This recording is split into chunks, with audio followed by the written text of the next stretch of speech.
നമ്മൾ മനസ്സിലാക്കണം Indian national Congress ഒരു മൂവ്മെൻ്റ് ആയത് ഗാന്ധി വന്ന ശേഷമാണ്. അപ്പോൾ അതൊരു പാർട്ടി അല്ലായിരുന്നല്ലോ, അധികാര പാർട്ടി അല്ലായിരുന്നു, പ്രതിപക്ഷത്തായിരുന്നു.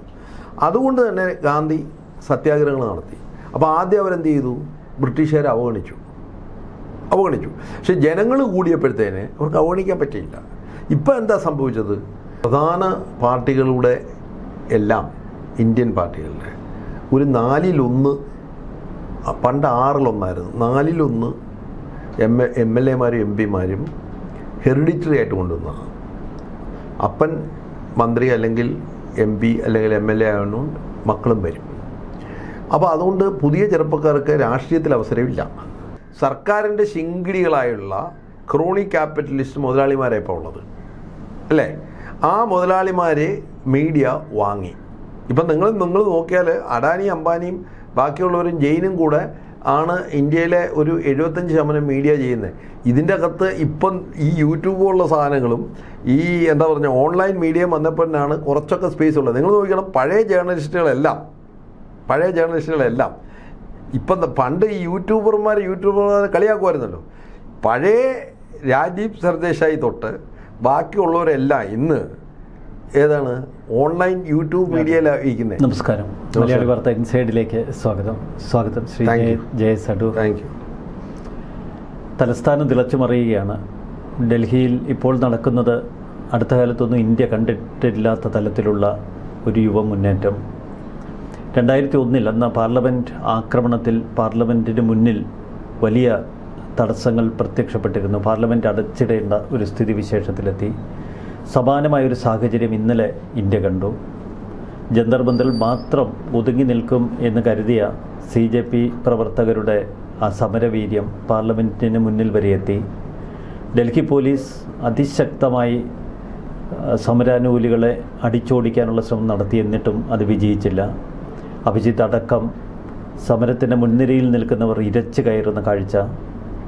നീറ്റ് പരീക്ഷാ ക്രമക്കേടിൽ വിദ്യാഭ്യാസ മന്ത്രി ധർമ്മേന്ദ്ര പ്രധാൻ രാജിവെക്കണം എന്ന ആവശ്യം ഒരു വശത്ത്, സോനം വാങ്ചൂക്കിൻ്റെ നിരാഹാരം, അദ്ദേഹത്തെ അറസ്റ്റ് ചെയ്ത് കസ്റ്റഡിയിലെടുത്തിട്ടും അവസാനിക്കുന്നില്ല, പിന്നീട് ആളിക്കത്തുകയാണ്. CJP എന്നൊരു വികാരമായി ഇന്ത്യയിൽ മാറുന്നു. സുപ്രീം കോടതിയുടെ ഒരു പരാമർശത്തിൽ നിന്ന് ഉയർന്നു വന്ന ഒരു പാർട്ടി അല്ലെങ്കിൽ ഒരു യുവജന നീക്കം, അത് ജൻസിയുടെ ഏറ്റവും വലിയൊരു സമരാഗ്നിയായി ആളിക്കത്തുകയാണ്. ഇത് ഡൽഹിയിൽ മാത്രം ഒതുക്കുമോ അതോ ഇന്ത്യ മുഴുവൻ വിഴുങ്ങുന്ന ഒരു വലിയ പ്രസ്ഥാനമായി ഇത് രൂപാന്തരപ്പെടുമോ? വെറുമൊരു നീറ്റ് പരീക്ഷാ ക്രമക്കേടിൽ ഒരു രാജ്യ തലസ്ഥാനം തിളയ്ക്കുന്ന കാഴ്ച, അത് ആശങ്കയുളവാക്കുന്നുവോ അതോ അത്ഭുതപ്പെടുത്തുന്നുവോ? എന്താണ് ഈ സമര മുന്നേറ്റത്തിന് പിന്നിലെ ഒരു യുവ മനഃശാസ്ത്രം? ഇതിൻ്റെ അകത്ത് നമ്മൾ മനസ്സിലാക്കണം, നമ്മളിപ്പോൾ ഈ CJP എന്ന് പറഞ്ഞ ഒരു ട്രോളിങ് ക്യാമ്പയിനായിരുന്നു ഓൺലൈനിൽ. പക്ഷേ യഥാർത്ഥ സംഭവം എന്നാണ്, ഇന്ത്യയിലെ കോടിക്കണക്കിന് വരുന്ന യുവാക്കൾ അസ്വസ്ഥരാണ്. യുവാക്കൾ എന്തുകൊണ്ട് അസ്വസ്ഥരാകുന്നു?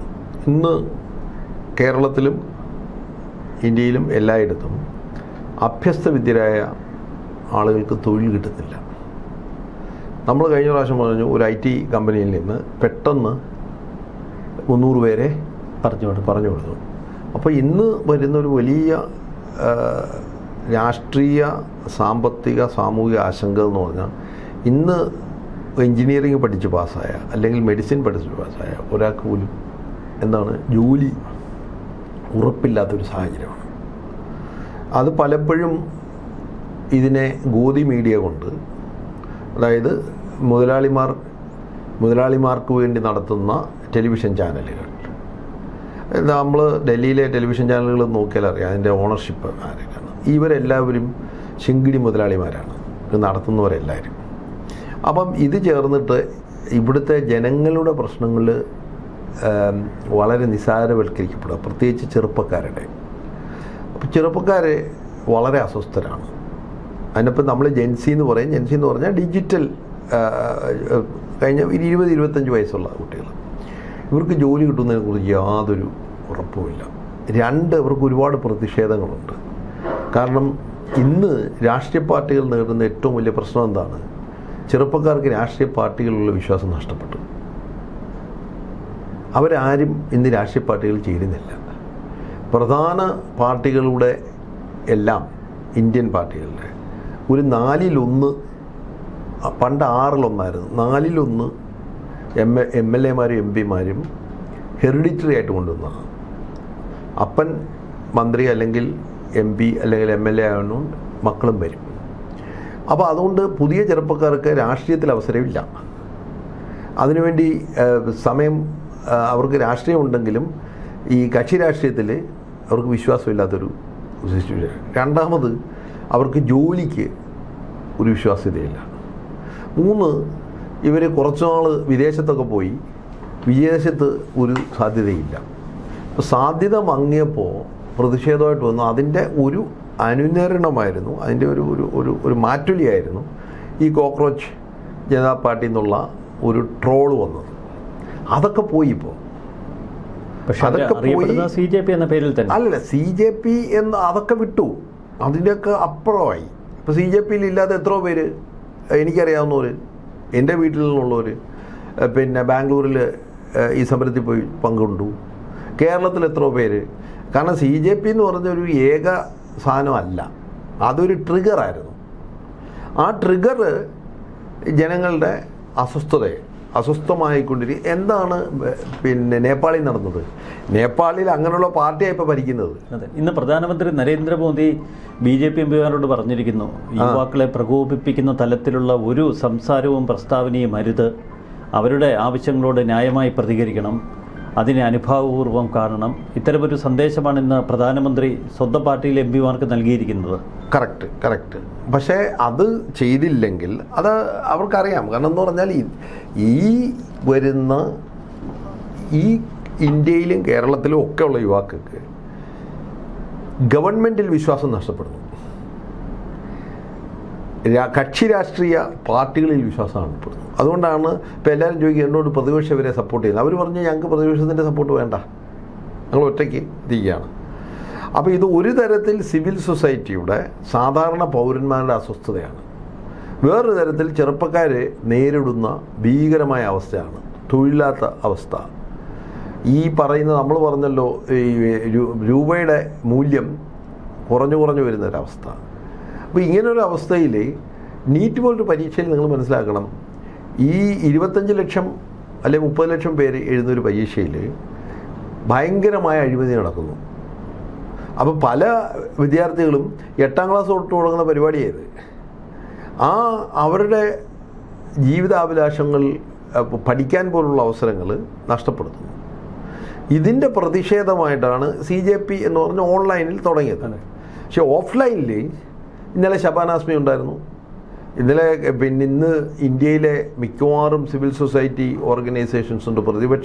പ്രതിപക്ഷം എന്ന് പറഞ്ഞാൽ പ്രതിപക്ഷ പാർട്ടികളല്ല, പക്ഷേ സർക്കാരിനെ ചോദ്യം ചെയ്യുന്ന, അധികാരപ്രമത്തത്തെ ചോദ്യം ചെയ്യുന്ന. അപ്പോൾ ഇന്നലത്തെ രീതിയിൽ സോണം വാങ്ചുക്കിനെ അവിടുന്ന് എടുത്തുകൊണ്ട് പോയ രീതിയിലും ഒക്കെ ഒരു സാധാരണ പ്രതിഷേധ സ്വരങ്ങളോടുള്ള അസ്വസ്ഥത അല്ലെ അസഹിഷ്ണുത. 23 ദിവസമാണ് സോനം വാങ്ചോക്ക് നിരാഹാരം നടത്തിയത്. പക്ഷേ 23 ദിവസവും കേന്ദ്ര സർക്കാർ അവഗണിച്ചു. ഈ കോക്രോച്ച് പാർട്ടി സമരം അസ്തമിക്കുമെന്നായിരുന്നു സർക്കാരിൻ്റെ കണക്കൂട്ടൽ. അവഗണിച്ച് അവരെ വിടുക എന്നുള്ളൊരു പോളിസി അതായിരുന്നു കേന്ദ്ര സർക്കാർ പണ്ട് ബ്രിട്ടീഷുകാർ ചെയ്ത. പക്ഷേ ഒടുവിൽ അവഗണിച്ചാൽ തീരില്ല എന്ന് മനസ്സിലാക്കിയപ്പോഴാണ് ഡൽഹി പോലീസിനെ കളത്തിലിറക്കി പെൺകുട്ടികളെ അടക്കം വളരെ ക്രൂരമായ രീതിയിൽ തല്ലിച്ചതച്ച് ഓടിക്കാൻ ശ്രമിച്ചു. എന്നിട്ടും തീരുന്നില്ല. അല്ല, ഇതിൻ്റെ പ്രശ്നമെന്ന് പറഞ്ഞാൽ ഇപ്പോൾ ഗാന്ധി വന്നാൽ ഇവർ അറസ്റ്റ് ചെയ്യും. മഹാത്മാഗാന്ധി വന്നു കഴിഞ്ഞാൽ ഇന്ത്യയിൽ മഹാത്മാഗാന്ധിയുടെ ഫോട്ടോ ഇല്ലാത്ത ഒരു കാര്യമില്ല. നെഹ്റു വന്നു കഴിഞ്ഞാൽ അപ്പോഴേ അകത്തിടും. പക്ഷെ ഇവിടെ ഒരു പ്രതിപക്ഷം ശക്തമായില്ല. അതാണ് ഇത്തരം അല്ല, പ്രതിപക്ഷം നിങ്ങൾ ഒരു കാര്യം മനസ്സിലാക്കാം. ഒരു രാഷ്ട്രീയ പാർട്ടി എന്നൊരു ഇൻസ്റ്റിറ്റ്യൂഷനാണ്. ആ ഇൻസ്റ്റിറ്റ്യൂഷൻ എല്ലാ രാഷ്ട്രീയ പാർട്ടികളും 4 കാര്യങ്ങളാണ് അവരുടെ. ഒന്ന്, പ്രതിപക്ഷത്തിന് ഐഡിയാസ്, ഇൻട്രസ്റ്റ് ആൻഡ് ഐഡൻറ്റിറ്റീസ്. അതായത് താല്പര്യങ്ങളും പിന്നെ സ്വത്വബോധവും. അത് ചിലപ്പോൾ ജാതിയായിരിക്കാം, അല്ലെങ്കിൽ മതമായിരിക്കാം, അല്ലെങ്കിൽ എന്തുമായിരിക്കാം. പിന്നെ എന്താണ്, പല താല്പര്യങ്ങളും ഉൾപ്പെടുന്നതാണ് രാഷ്ട്രീയ പാർട്ടി, എല്ലാ രാഷ്ട്രീയ പാർട്ടിയും. അതിൻ്റെ അകത്ത് ഐഡിയോളജി എന്ന് പറയുന്നത് ഐഡിയാസും അത് വെച്ചിട്ടാണ്. പക്ഷേ അതിനെക്കാട്ടി കൂടുതൽ ഐഡൻറ്റിറ്റീസാണ്. അതുകൊണ്ടാണ് ഹിന്ദുത്വ രാഷ്ട്രീയം പറയുന്നത്, ചിലർ മതരാഷ്ട്രീയം പറയുന്നത്. പിന്നെ എന്താണ്, ഇൻട്രസ്റ്റാണ്. പക്ഷേ ഈ സിവിൽ സൊസൈറ്റി ഉണ്ടാകുന്ന മാറ്റങ്ങൾ അതിനപ്പുറമാണ്. നമ്മൾ മനസ്സിലാക്കുന്ന ഇന്ത്യൻ നാഷണൽ കോൺഗ്രസ് ഒരു മൂവ്മെൻ്റ് ആയത് ഗാന്ധി വന്ന ശേഷമാണ്. അപ്പോൾ അതൊരു പാർട്ടി അല്ലായിരുന്നല്ലോ, അധികാര പാർട്ടി അല്ലായിരുന്നു, പ്രതിപക്ഷത്തായിരുന്നു. അതുകൊണ്ട് തന്നെ ഗാന്ധി സത്യാഗ്രഹങ്ങൾ നടത്തി. അപ്പോൾ ആദ്യം അവരെന്ത് ചെയ്തു? ബ്രിട്ടീഷുകാരെ അവഗണിച്ചു. പക്ഷെ ജനങ്ങൾ കൂടിയപ്പോഴത്തേന് അവർക്ക് അവഗണിക്കാൻ പറ്റിയില്ല. ഇപ്പം എന്താ സംഭവിച്ചത്? ഈ അന്ന് തന്നെ സർക്കാർ ഇവരെ വിളിച്ച് ചർച്ച ചെയ്തായിരുന്നെങ്കിൽ ഒരു പ്രതിഷേധം ഉണ്ടാകുമ്പോൾ നീ ആരാണ് ഞങ്ങളെ ചോദ്യം ചെയ്യാൻ എന്ന സമീപനം അധികാരത്തിലുള്ളവർക്ക് വരാൻ പാടില്ല. ചെറുപ്പക്കാരാരായാലും അവരെ അവഗണിച്ചാൽ അത് നമ്മൾ ബംഗ്ലാദേശിൽ കണ്ടു, നമ്മൾ ശ്രീലങ്കയിൽ കണ്ടു, നമ്മൾ നേപ്പാളിൽ കണ്ടു, ലോകത്താകമാനം ഇപ്പം നടത്തിക്കൊണ്ടിരിക്കുക. അപ്പം ചെറുപ്പക്കാർ വരുന്നത് ഒരു രാഷ്ട്രീയ പാർട്ടി അവരെന്ന് പറഞ്ഞാൽ ഒരു ഇൻസ്റ്റിറ്റ്യൂഷൻ ഉൾക്കൊള്ളാൻ ഒക്കത്തില്ല. അവർ ഇന്ത്യൻ നാഷണൽ കോൺഗ്രസ് ചേരില്ല. എന്തുകൊണ്ടാണ് ഈ പ്രധാന പാർട്ടികളിൽ ചെറുപ്പക്കാർ കുറയുന്നത്? നിങ്ങൾ മഷിയിട്ട് ഒക്കെ കിട്ടുന്നില്ല ചെറുപ്പക്കാർ. എത്ര പേര് ഓടുന്നു? ഇപ്പം നമ്മളീ പറയുന്ന SFI KSU എന്നൊക്കെ പറയുന്നുണ്ടല്ലോ, ഇതിൻ്റെ അകത്ത് എത്ര നല്ല കഴിവുള്ള ചെറുപ്പക്കാർ വരുന്നു? ഒരുതിനും വരുന്നില്ല. സർക്കാരിൻ്റെ അകത്ത് തന്നെ ഇപ്പോൾ IAS IPS പോലും നല്ല കഴിവുള്ള ചെറുപ്പക്കാർ പോകുന്നില്ല. കാരണം ഇവരിലൊക്കെയുള്ള വിശ്വാസ്യത, എ ക്രൈസിസ് ഓഫ് ട്രസ്റ്റ്. സർക്കാരിലുള്ള ട്രസ്റ്റ് ഉണ്ടല്ലോ, പോകുമ്പോൾ ചോദ്യങ്ങൾ വന്നുകൊണ്ടിരിക്കും. നമ്മൾ സർക്കാരിൽ വണ്ടിയെ കയറിയിരിക്കുക, അല്ലെ അധികാരത്തിലിരിക്കുക. അത് കേന്ദ്രത്തിലെ ഇപ്പം മോദി ഇത്രയും നാൾ അധികാരത്തിലിരിക്കുക. നിങ്ങൾ അവിടെ വന്ന് കുറച്ച് കുരച്ചിട്ട് പൊയ്ക്കോ, ഞങ്ങൾക്ക് മീഡിയ ഉണ്ട്, ഞങ്ങൾക്ക് റിപ്പബ്ലിക് ഉണ്ട്, ഞങ്ങൾക്ക് NDTV ഉണ്ട്, ടൈമുണ്ട്, ഇതെല്ലാം ഓരോരോ മുതലാളിമാരുടെയാണ്. അതുകൊണ്ട് നിങ്ങൾ എന്ത് പറഞ്ഞാലും ഞങ്ങൾക്ക് പ്രശ്നമല്ല എന്നുള്ള ഒരു സ്വരം വന്നതുകൊണ്ടാണ് ഇന്ന് കേരളത്തിലും പ്രതിഷേധം ഉണ്ടായിരുന്നില്ലേ. ബാംഗ്ലൂരിൽ ഫ്രീഡം സ്ക്വയറിൽ 10,000-കണക്കിന് ചെറുപ്പക്കാരാണ് കൂടിയത്. അപ്പോൾ ഇതിൻ്റെ ഒരു പ്രശ്നം എന്ന് പറഞ്ഞാൽ നമ്മൾ വിചാരിക്കും ഈ ജനമുന്നേറ്റത്തെ ചെറുപ്പക്കാരുടെ അസ്വസ്ഥത, ചെറുപ്പക്കാരെല്ലാം നമ്മുടെ തെരുവിൽ ഇറങ്ങിക്കഴിഞ്ഞാൽ ഇവിടുത്തെ പോലീസിനോ പട്ടാളത്തിനോ മറ്റാർക്കും ഈ ചെറുപ്പക്കാർക്കൊരു ഗുണവും ദോഷവും എന്താ അറിയുമോ? അവർക്കൊന്നിനും ഭയമില്ല, സ്റ്റേക്കില്ല. അവർക്ക് ഭാര്യയും പിള്ളേരെയും ഒന്നും പേടിക്കേണ്ട കാര്യമില്ല. മനസ്സിലായില്ലോ? കൂടി വന്നാൽ നിങ്ങൾ ഇത് ബ്രിട്ടീഷുകാർക്കെതിരെ എല്ലാം ചോദ്യം ചെയ്താരാണ്? ഭഗത് സിംഗ് എത്ര വയസ്സുണ്ടായിരുന്നു? ചെറുപ്പക്കാരാണ്, യുവാക്കളാണ്. ആ യുവാക്കൾ എന്ന് പറയുന്ന ഇന്ന് ലക്ഷക്കണക്കിന് യുവാക്കൾ തെരുവിലിറങ്ങുന്നതിൻ്റെ കാര്യം യുവാക്കൾ അസ്വസ്ഥരാണ്. യുവാക്കൾക്ക് ഈ ഭരണത്തിലും അധികാരത്തിലും സ്റ്റേക്കില്ല. അല്ല, ഒരു രാഷ്ട്രീയ പാർട്ടിയിലും അവർക്ക് വിശ്വാസ്യതയില്ല.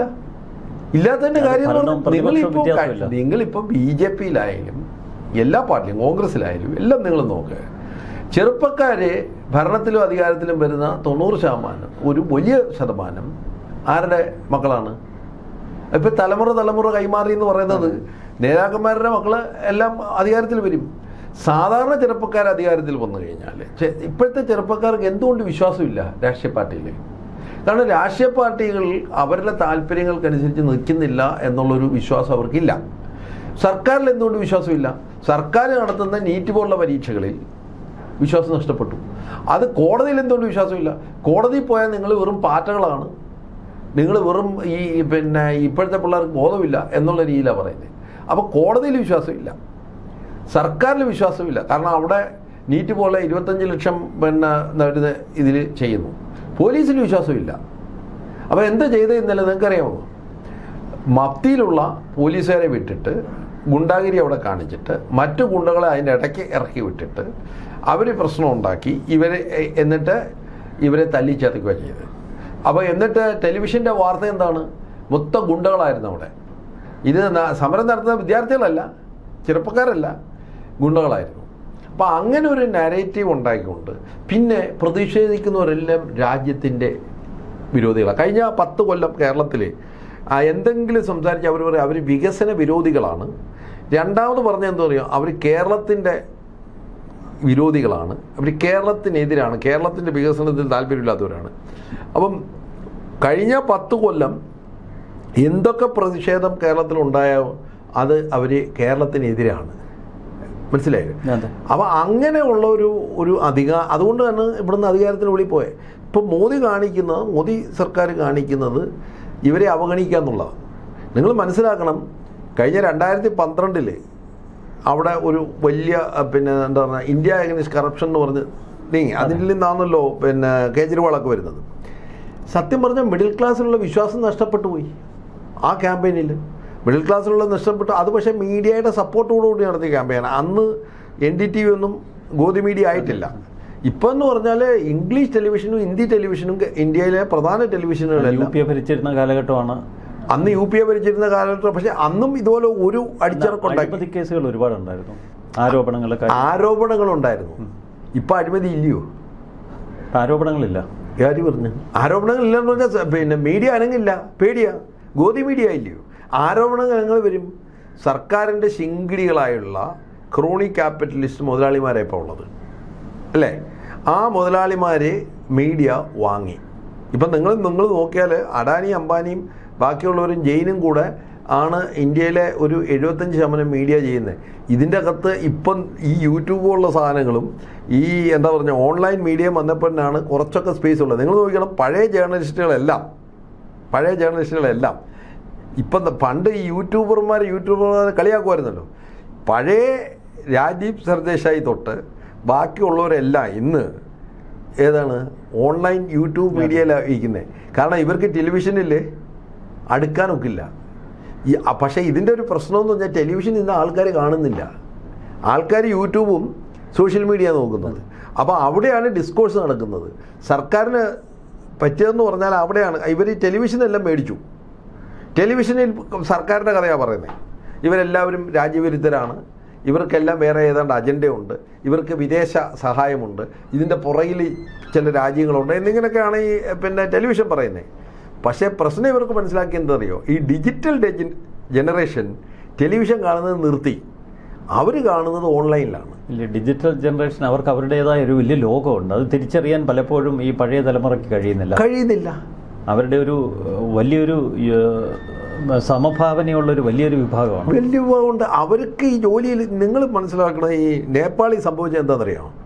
നേപ്പാളിൽ സംഭവിച്ചതെന്ന് പറഞ്ഞാൽ ഈ മന്ത്രിമാരുടെ അവിടുത്തെ പ്രധാന പിന്നെ രാഷ്ട്രീയക്കാരുടെ നേതാക്കൾ അവിടുത്തെ കാസിനോയിൽ പോയി ഡാൻസ് കളിക്കുന്ന വലിയ വണ്ടിയിൽ, കോടികൾ ഇറങ്ങുന്ന വണ്ടിയിൽ ഇറങ്ങി ഡാൻസ് കളിക്കുന്നതിൻ്റെ ഇൻസ്റ്റയിൽ വന്നു. ആ ഇൻസ്റ്റയിൽ വന്നപ്പം അത് കണ്ടത് 30 ലക്ഷം 50 ലക്ഷം പേരാണ്.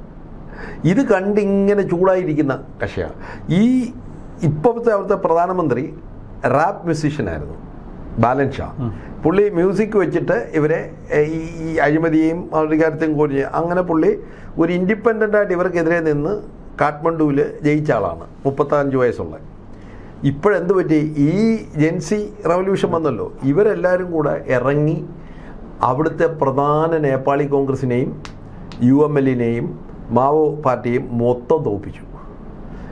ഈ നേപ്പാളിൽ ആദ്യമായിട്ടാണ് ഭൂരിപക്ഷമുള്ളൊരു സർക്കാർ ഇപ്പോൾ ഭരിക്കുന്നത്. ഈ ബംഗ്ലാദേശിൽ സംഭവിച്ചത് എന്താണെന്നറിയാം? ബംഗ്ലാദേശ് ഇവരെ അടിച്ചമർത്തി. ബംഗ്ലാദേശിൽ വിദ്യാർത്ഥികൾ തെരുവിലിറങ്ങിയിട്ടാണ്, ഒരു വിദ്യാർത്ഥി മരിച്ചുപോയി. വിദ്യാർത്ഥി തെരുവിലിറങ്ങിയിട്ടാണ് ഇവർ ഓടിപ്പോയി. അവിടുന്ന് ആര്? അവിടുത്തെ പ്രധാനമന്ത്രി വിദ്യാർത്ഥികളെ പിടിച്ച് ഓടിപ്പോയി. അങ്ങനെയാണ് അവിടെ ഭരണമാറ്റം നടന്നത്. അത് ഗുണമാണോ ദോഷമാണെന്നുള്ള വേറെ കാര്യം. ശ്രീലങ്കയിൽ എന്ത് പറ്റി? ശ്രീലങ്കയിൽ സാമ്പത്തിക പ്രശ്നം വന്നപ്പോൾ ആരാണ് മുന്നിലിറങ്ങിയത്? യുവാക്കളാണ്. യുവാക്കൾ മുന്നിലിറങ്ങിയപ്പോൾ അവസാനം പ്രസിഡന്റ് അവിടുന്ന്. അപ്പം നമ്മൾ വിചാരിക്കും നിങ്ങൾക്ക് 100 പേരോ 200 പേരോ അല്ലെങ്കിൽ 500 പേരോ അല്ലെങ്കിൽ 2000 പേരോ ആണെങ്കിൽ പോലീസിനെ ഉപയോഗിച്ച് ഒതുക്കാം. പക്ഷെ 5 ലക്ഷം പേരെ നിങ്ങൾക്ക് ജയിലടയ്ക്കാൻ ഒക്കില്ല. അപ്പോൾ ഇന്ത്യയിലും കേരളത്തിലും ഒക്കെയുള്ള അധികാരികളും മനസ്സിലാക്കേണ്ടത് യുവാക്കൾ, ചെറുപ്പക്കാർ അവരുടെ പ്രതിഷേധ സ്വരങ്ങളെ വളരെ ഗൗരവമായിട്ട് തന്നെ എടുക്കണം. അതെടുത്തില്ലെങ്കിൽ പറ്റാൻ പോകുന്നത് സംഗതി കയ്യിൽ നിന്ന് പോകും. കാരണം ചെറുപ്പക്കാർക്ക് ഭയപ്പെടാൻ ഒന്നും ഇല്ല, നഷ്ടപ്പെടാനൊന്നുമില്ല. അതാണ് കേരളത്തിലെ മുഖ്യമന്ത്രിയെ ഇവിടെ ഒരു അവരുടെ തന്നെ സംഘടനയിലുള്ള അവരുടെ തന്നെ പാർട്ടിയിലെ വിദ്യാർത്ഥി സംഘടനാ നേതാവ് ചോദ്യം ചെയ്യുന്നു പരസ്യമായി. അല്ല, അതിൻ്റെ ഒരു പ്രശ്നം എന്ന് പറഞ്ഞാൽ യുവാക്കൾ എല്ലായിടത്തും നമ്മൾ മനസ്സിലാക്കേണ്ട കാര്യം, യുവാക്കൾക്ക് നഷ്ടപ്പെടാനൊന്നുമില്ല. നമ്മളീ പറഞ്ഞത് നഷ്ടപ്പെടാനൊന്നുമില്ല കൈവലങ്ങളല്ലാതെ എന്ന് പറഞ്ഞ പോലെ. അപ്പം യുവാക്കളെ സംബന്ധിച്ചിട്ട് they have nothing to lose. അപ്പം ഈ ചെറുപ്പക്കാരല്ല, ഇപ്പം നേതാക്കളായിട്ടുള്ളവരെല്ലാം ചെറുപ്പകാലത്ത് അധികാരത്തെ ചോദ്യം ചെയ്തവരാണ്. അധികാരത്തെ ചോദ്യം ചെയ്യാതെ വരുന്ന അധികാരത്തിന് അനുരൂപമായി നിങ്ങൾ പൊതിച്ചോറ് കൊടുത്താലും എന്തു കൊടുത്താലും ഈ യുവാക്കളെ നിങ്ങൾ ത്രസിപ്പിക്കില്ല. കാരണം എന്ന് പറഞ്ഞാൽ നിങ്ങൾ പിന്നെ സർക്കാരിൻ്റെ ശിങ്കിടിയായി, അല്ലെങ്കിൽ മീഡിയയുടെ ശിങ്കിടിയായി, അല്ലെങ്കിൽ അധികാരത്തിലുള്ളവരുടെ ശിങ്കിടിയായി പോയാൽ യുവാക്കൾക്ക് അവരെ പുച്ഛമായിരിക്കും. കാരണം യുവാക്കളെ സംബന്ധിച്ചിട്ട് എന്താണെന്നറിയാമോ, അവർക്ക് നഷ്ടപ്പെടാനൊന്നുമില്ല. അപ്പം അങ്ങയുടെ ഒരു വിലയിരുത്തലിൽ ഇത് മറ്റു തലങ്ങളിലേക്ക് കടക്കും ഈ സമരം അല്ലേ? ഇത് ഇപ്പം സർക്കാർ ബുദ്ധിയുണ്ടെങ്കിൽ ധർമ്മേന്ദ്ര പ്രധാനെ ഒന്നിൽ എൻ്റെ പിന്നെ ഒരു കണക്കൂട്ടലെന്ന് പറഞ്ഞാൽ ഇവരിലെ പുറകിൽ ബുദ്ധിയുള്ളവരുണ്ട്, ഇവർ മന്ത്രിസഭ റീഷഫിൾ ചെയ്യും. എന്ന് വെച്ചാൽ ഈ ധർമ്മേന്ദ്ര പ്രധാനെ മാറ്റില്ല, വേറെ വകുപ്പൊക്കെ കൊടുത്ത് വേറെ രീതിയിൽ ആക്കാൻ ശ്രമിക്കും. ഒന്ന്. രണ്ട്, ഇവർക്കിപ്പം മനസ്സിലായി ഇതിപ്പം ഇപ്പം ലോക്സഭ ഇല്ല, ലോക്സഭ ഇപ്പം തുടങ്ങിക്കഴിഞ്ഞാൽ പ്രതിപക്ഷങ്ങൾ വേളം ഉണ്ടാകും. കാരണം ഇത്രയും പേരെ ഇപ്പം സോണം ലോക്സഭയുടെ ആദ്യ ദിനമാണ്. സോണം വാങ്ചുക്കിനെതിരെ എത്ര കള്ളക്കേസുകളുണ്ടാക്കി. അദ്ദേഹം പാർശ്വവൽക്കരിക്കപ്പെട്ട ഒരു ജനതയിൽ നിന്ന് വന്ന ആള്, ഒരാൾ നിരാഹാര സത്യാഗ്രഹം നടക്കുമ്പോൾ ആ നിരാഹാര സത്യാഗ്രഹത്തിലുള്ള ആളെ എങ്ങനെയാണ് പോലീസ് അല്ലെങ്കിൽ മറ്റൊരു എടുത്തുകൊണ്ട് പോകുന്നത്? അദ്ദേഹം രാജ്യവിരുദ്ധ സമരം ചെയ്യുന്ന ആളല്ല, അദ്ദേഹം ഗാന്ധിജിയുടെ സത്യാഗ്രഹമല്ലേ ചെയ്യുന്നത്. അപ്പോൾ എന്ന് പറഞ്ഞാൽ ഹങ്കർ സ്ട്രൈക്ക് എന്ന് പറഞ്ഞു കഴിഞ്ഞാൽ ഇന്ത്യയിലെ സംബന്ധിച്ചിട്ട് ഏറ്റവും അഹിംസാപരമായ സത്യാഗ്രഹം, അതാണ് ഗാന്ധിയൻ രീതി. ഗാന്ധിയോടോ നെഹ്റുവിനോടോ ജനാധിപത്യത്തോടോ ഒരു ബഹുമാനമില്ലാത്തവരാണ് ഇവിടെ ഇരിക്കുന്നത്. അത് മാത്രമല്ല, ഭരണഘടന നൽകുന്ന മൗലികാവകാശങ്ങളോടോ ഈ പറയുന്ന ഒരൊറ്റ ഇൻസ്റ്റിറ്റ്യൂഷൻ, തെരഞ്ഞെടുപ്പ് കമ്മീഷനായാലും ശരി, ഇപ്പം കോടതിയായാലും ശരി, മറ്റ് ഇൻസ്റ്റിറ്റ്യൂഷനായാലും ശരി, അതിനോട് ഒരു അടിസ്ഥാന ബഹുമാനം ഉണ്ടെങ്കിൽ പ്രതിഷേധ സ്വരങ്ങൾ ജനാധിപത്യത്തിൻ്റെ ഭാഗമാണെന്ന് പറയാം. പ്രതിപക്ഷവും പ്രതിഷേധ സ്വരങ്ങളും ഇല്ലെങ്കിൽ ജനാധിപത്യമില്ല. അതില്ലാത്തിടത്താണ് ഫാസിസം വളരുന്നത്. തീർച്ചയായിട്ടും. വളരെ നന്ദി, വളരെ നന്ദി ജയസഡു. നന്ദി, നമസ്കാരം.